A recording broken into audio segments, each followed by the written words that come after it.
So the film that launched James Cameron to becoming eventually one of the biggest filmmakers of all time, it's a bit of an odd and interesting home video history.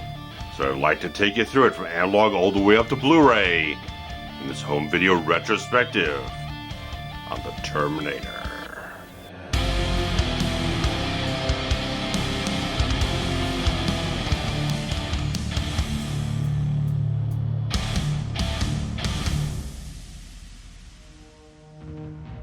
So I don't think there's a whole lot I really need to say about the success of the Terminator here. A film that was released October 26, 1984, had about a budget of $6.4 million from Orion Pictures here, which was fairly small for the size of the type of film they're trying to go for, but of the success of James Cameron's vision and the dedicated sort of guerrilla filmmaking they're employing to get everything done in this energetic, razor-sharp type of film. Of that $6.4 million budget, grossed over 12 times as much at the box office, almost $78 million. The film was a breakthrough.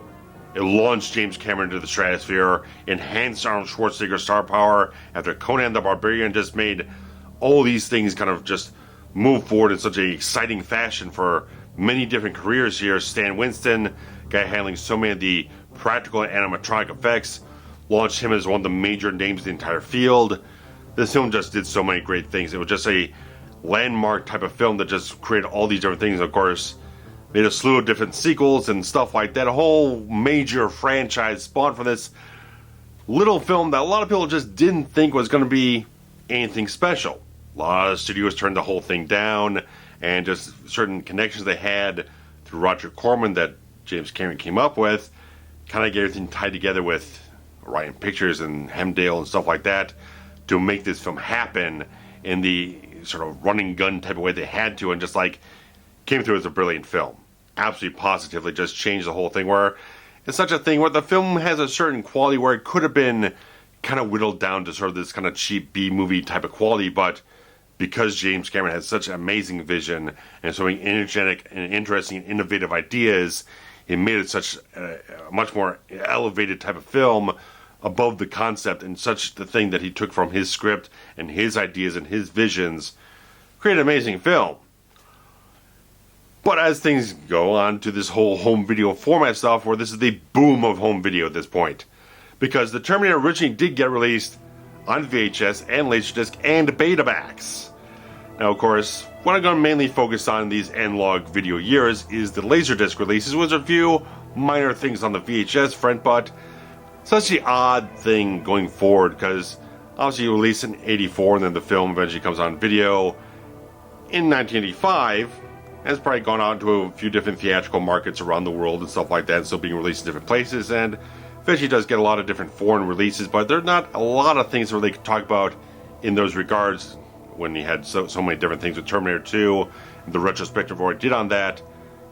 First Terminator film had a little bit more of a quieter type of release out into these different formats, stuff like that. Didn't get as big of a sort of like major thing going on, where T2 had multiple editions and all these different things and big box sets, major things going on. A lot of things were a little bit more scaled down in that regard for the first film as you go forward, but the 1985 release, at least on the Laserdisc format, probably on the VHS, probably the Betamax, there's something very strange about this release. And it's kind of odd that this kind of kept circulating for so long. This release, this whole sort of actual pan and scan thing, because the film was shot 185, where basically they shoot the whole sort of almost like 4x3 frame, and then they'll mat off the top and bottoms or whatnot for theatrical exhibition, stuff like that.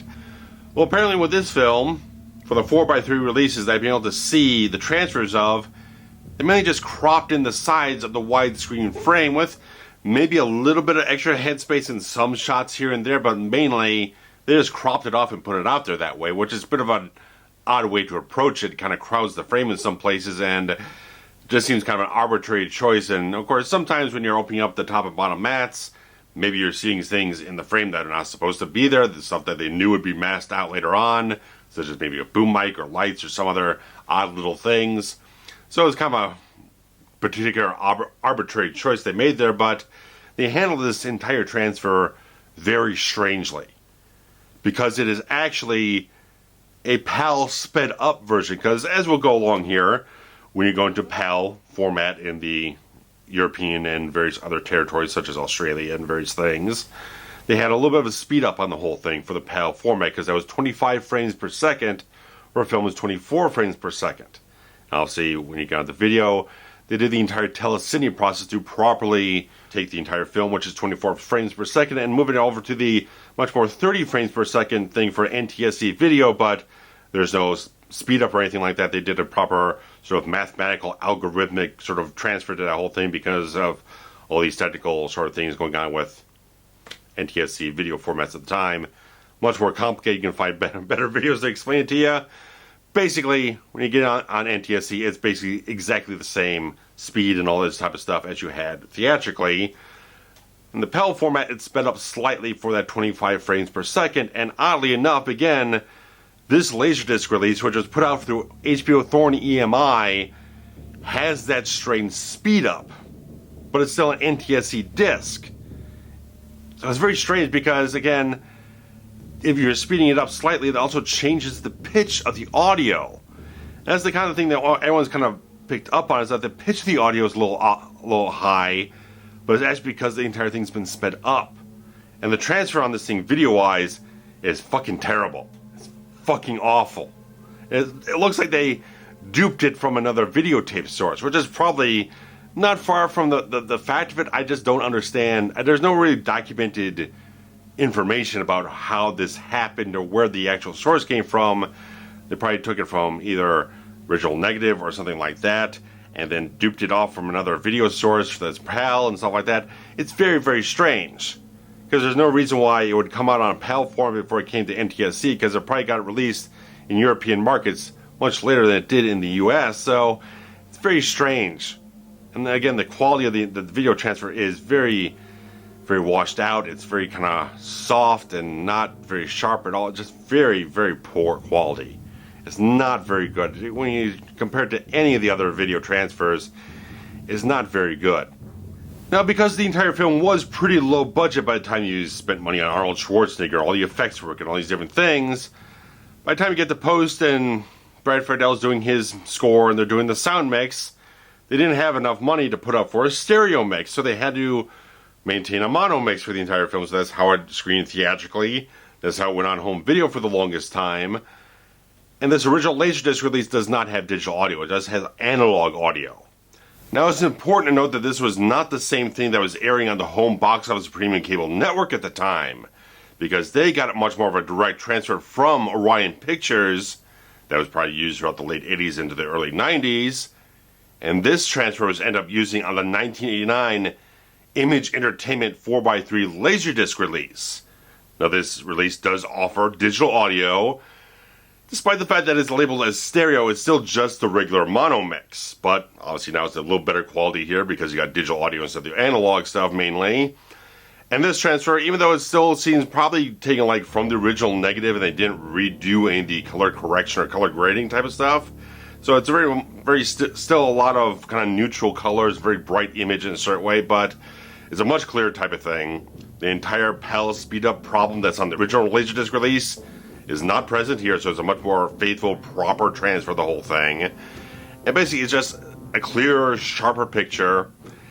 Colors, again, like I said, they're a little more in the neutral spectrum, but they're a little bit more naturalistic, despite being kind of drab in some places, so generally it's a much better quality transfer. I mean, the other one just looks like crap anyway, so this is a step up regardless of anything else, so a definite improvement, and move things forward and that type of thing. So Image Entertainment is mainly doing the exclusive distribution on Laserdisc, despite there's being a lot of other companies kind of coming and going in the entire distribution rights on VHS over the years, because you start with Thorn EMI, then it's HBO Thorn EMI, then Thorn EMI drops out of the whole thing, then it's like HBO and Canon Video, and then Weintraub Video, and things kind of keep moving along. Then like Hemdale gets all the rights, last back to them, and they're handling it mainly, and then there's a few other things like live entertainment, artisan entertainment, and stuff like that.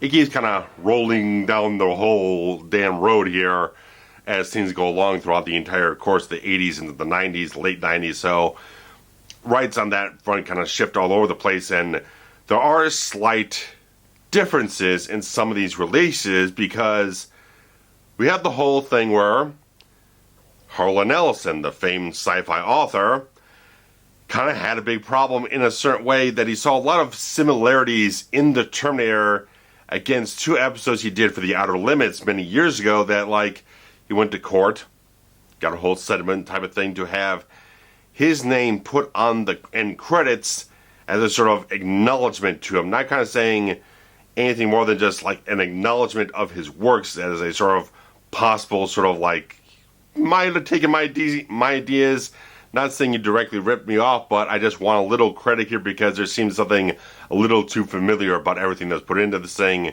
compared to the stuff I did for The Outer Limits. So, thanks to the wonderful David C. Fein, who has a producer credit on the special edition Laserdisc of The Abyss, worked on the Alien Legacy DVD documentary, was a producer on the director's edition of Star Trek The Motion Picture, apparently also has producer credits on a recent set of documentaries on the recent Phantasm box set. Contacted me on Twitter after he saw a lot of things on my social media feed about producing this entire video, and provided me with an actual documentation of the entire history of Harlan Ellison's credit on the entire film. How it evolved in all these different releases where the original first 2 Laserdiscs did not include Harlan Ellison's credit at all. It evolved through different things and different places it landed. They kind of jury-rigged it in a certain way, kind of makeshifted it into like compositing it into various places in the entire end credits of the certain film. Sometimes it would just kind of fade to black and it would kind of show up scrolling in a different place on the entire thing. Kind of was like matted into the whole thing instead of like redoing the credits properly. And so it kind of kept changing places, different releases from like Thorny EMI to like Canon Video and Rheintrop Video and various other little things.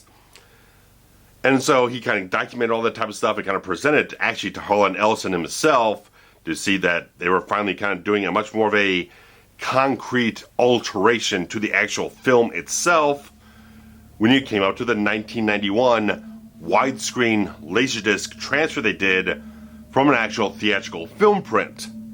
Now this whole thing with the Harlan Ellison credit finally does the version that we've seen from every release forward, where they have kind of like they have one credit come up right before the whole thing fades to black on the entire composite shot out in the desert there. Then it comes up with the acknowledgement to the works of Harlan Ellison. So that was actually baked into the final film print they would end up using for every single release moving forward for the Terminator.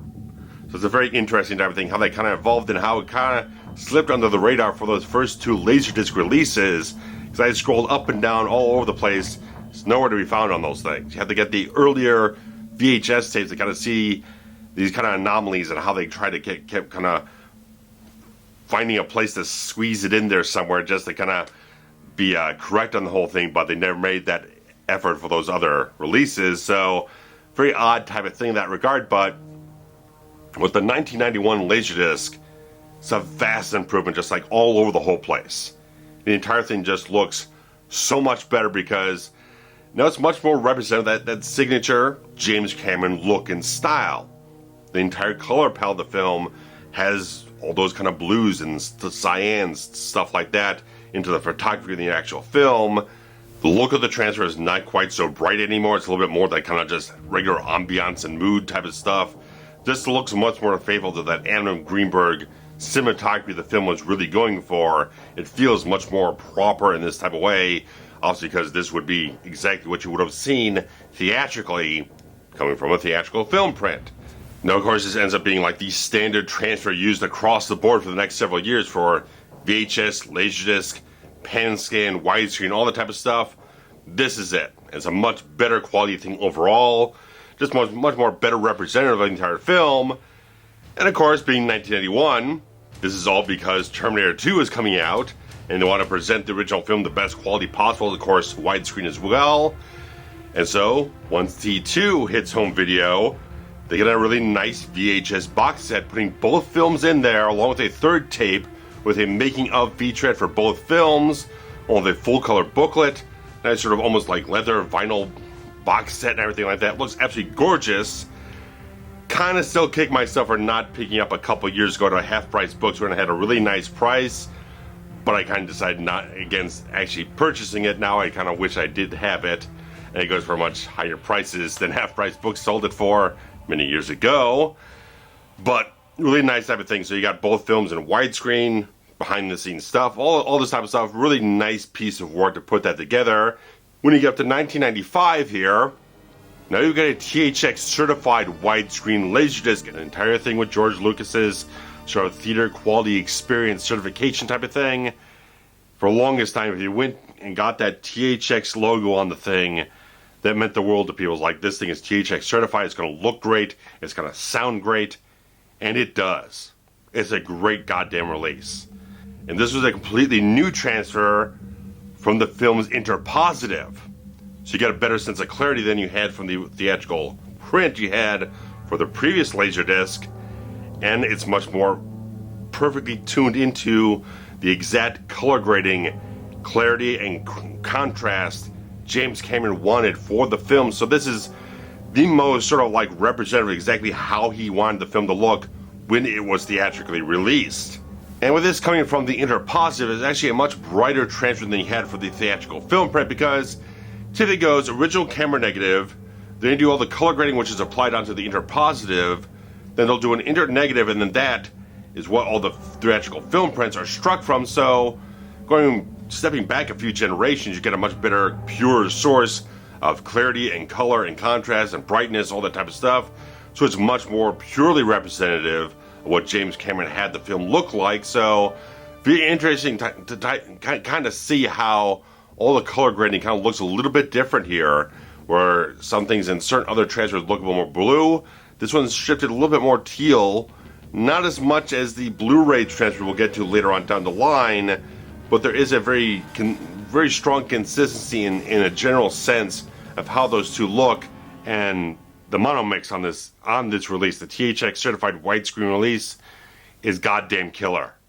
Even though it's still mono, the thing has punch to it. It's an aggressive quality of this mix put on this disc. Lossless digital audio, it just punches, man. It's really just has a quality about it that just unmatched in a certain way. Just like this is the best version of the mono mix available. Now they did put this out in 1987 as a direct port onto DVD. Non-anamorphic, same transfer, digital audio, and the trailer on is like the exact same thing, just put on a DVD. And you have it all on one side, not one of those weird kind of flip the thing over discs or whatnot. They put it all on one side and did a nice quality version of that. Even though there are really reviews at the time saying, oh, it's not the really best, stuff like that. Whatever the case is, the mono mix punches, man. It's really goddamn good. Hey!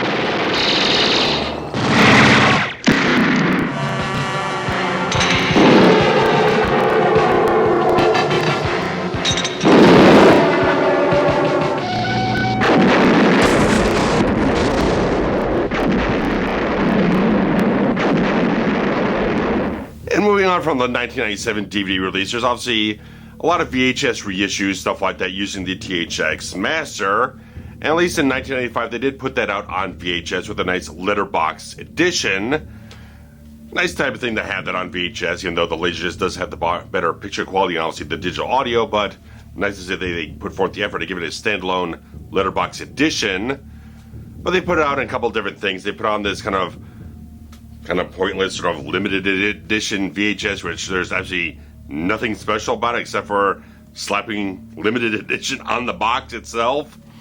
And like that came out in 98, and in 99 they put together one that has sort of a hollow foil cover or whatnot, but I think it's one of those sort of lower quality SP releases where they kind of used up less tape, and ends up being like tracking issues on that type of stuff, that they put it out in the latter end of VHS to kind of save some money on the whole things and make much worse quality tapes overall. So started hitting up on that type of trend, and there's a few other random releases here and there that really just don't amount to much. 2001, MGM, who've now acquired all this stuff and from Orion and all these different things, they got them rights now. They're doing the home video release.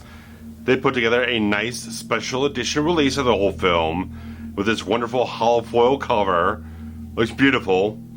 And this had stuff on both sides. They had the film on one side, then you have all the special features on the other side, where they had a hour-long documentary about the making of the entire film, plus that making of documentary from the previous VHS release from the box set. That was included on here as well, including terminated scenes and TV spots and trailers, the original screenplay. Big type of release in a certain way. And of course, we've got anamorphic video now, as we can make use of that to make much more higher resolution type of transfers, stuff like that. And this was said to be done from a new HD transfer source. They do kind of progress and kind of change things where the master transfer on the MGM Special Edition DVD is a little bit ticked down for the entire thing. It's not as saturated with a lot of the different colors the THX version had. So they are changed in a certain way. The master has been altered to a certain extent, where they didn't follow the exact same thing. The teal is a little bit more drained out in a certain way. It's a little bit more kind of just leveled off to a certain degree. But the big thing everyone kind of in the know is kind of waiting for me to talk about here is that this special edition DVD included a brand new 5.1 remix of the entire film that a lot of people have been very upset about for a very long time, mainly because this special edition DVD is the last time the mono mix was released. But it's inferior to the one that was on the THX one, because comparing the two of them, and I'm not doing any manipulation here when I show these comparison clips, it's almost like it's a half volume. It's like they compressed it down and killed the dynamic range in a certain way. It's very, very weak. You can't do that. Wrong. You can't do that. Wrong.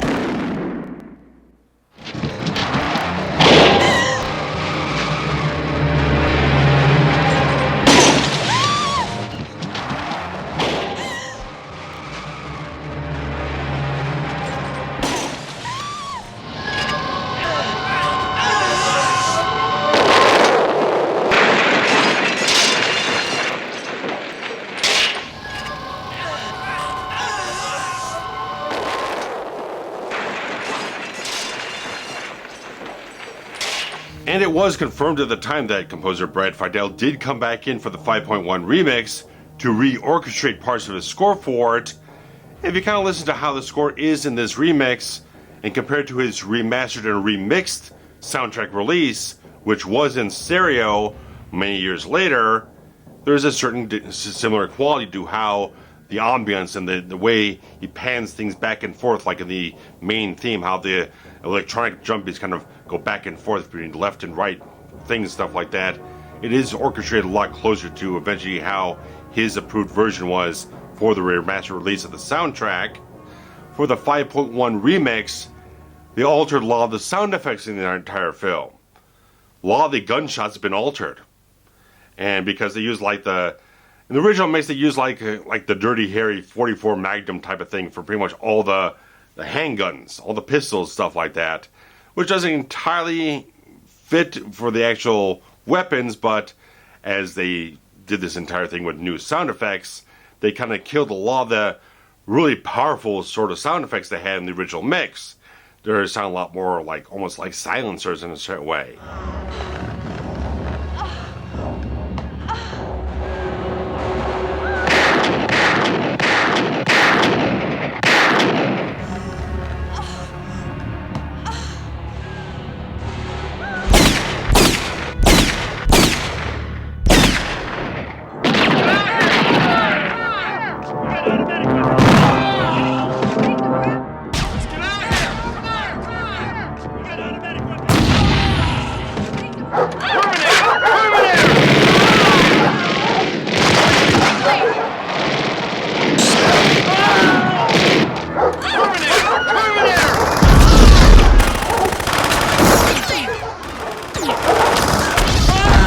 A lot of people are just very contentious about it. They just don't like the fact that moving forward from this release, that's the only mix anyone's actually put on the discs.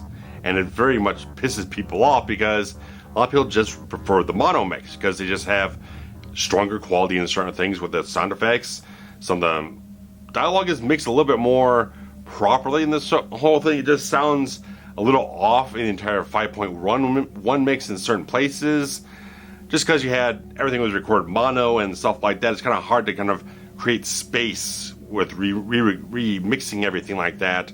It's a very difficult type of thing to balance all that type of stuff into a brand new mix, and having limited resources from the original sound effects and all these different things to really make it sound as good as it possibly could.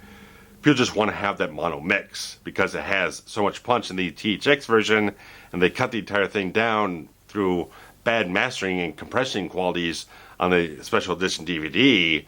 People are very much upset about that. I can definitely see that quality, and I would like to have that mix on the other releases moving forward into other realms here, because it's a good goddamn release. All the stuff behind the scenes stuff is fantastic. I loved having this at the time. It was kind of a revelation. Now, there were some Region 2 DVD releases in like the UK and France and Holland and probably Germany as well that had all the same stuff in the MGM special edition, but added in 2 additional featurettes that total about 20 minutes altogether, and had a DTS 5.1 mix, which usually gave you a little bit more bang for your bucks, a little bit more fidelity and range and stuff like that in that regard. But basically the kind of same thing, and maybe some of the transfers did a little bit of tweaking here and there with maybe a little bit of the colors or the brightness here and there, but not a whole lot of a difference in a lot of cases. And of course, this entire transfer and a few other things get ported over to the first Blu-ray release. So, as I said, this was from a HD transfer. They kind of ported it over. It was kind of lackluster. It really didn't have the best quality you could have for HD, and they kind of didn't include all the bonus features from the DVD onto the Blu-ray. They kind of shortchanged things, kind of truncated things down.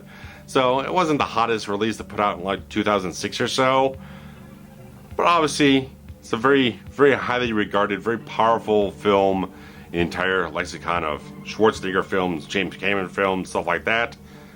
So come 2012, it gets a full remaster.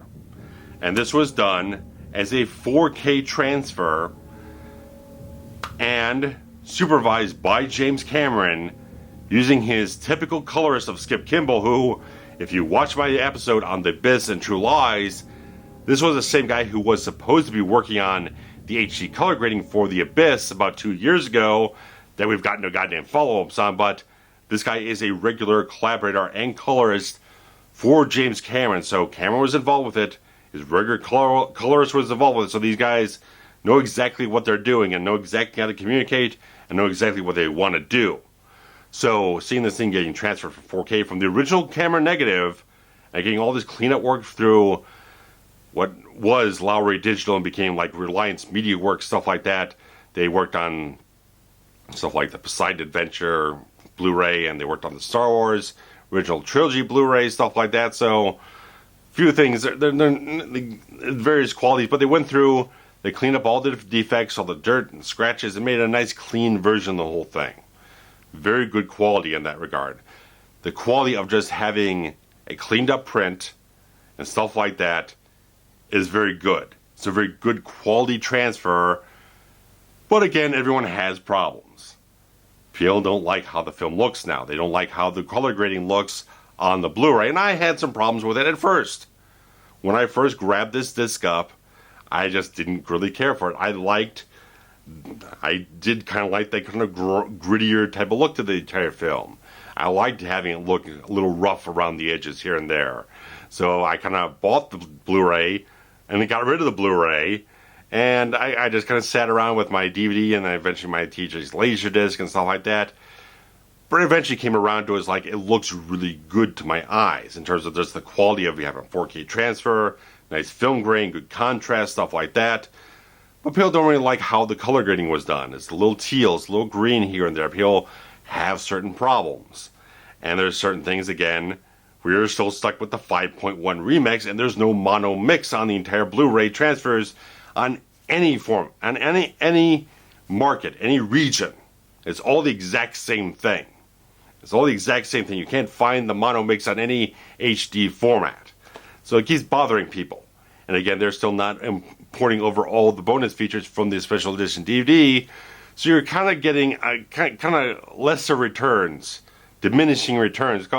We get higher resolution, we get new transfers, stuff like that, but you're depriving us of the mix we want, or you're depriving us of all the bonus features, so we kind of keep on holding on to all these previous releases, stuff like that. So people have certain issues. Now you will look at all these comparisons from all the way through the entire thing. You see how the film keeps changing in a certain way. Again, the quality of the colors keeps shifting for every different release. But it's kind of the interesting thing that the THX certified version looks a lot like the Blu-ray version. The colors are very similar.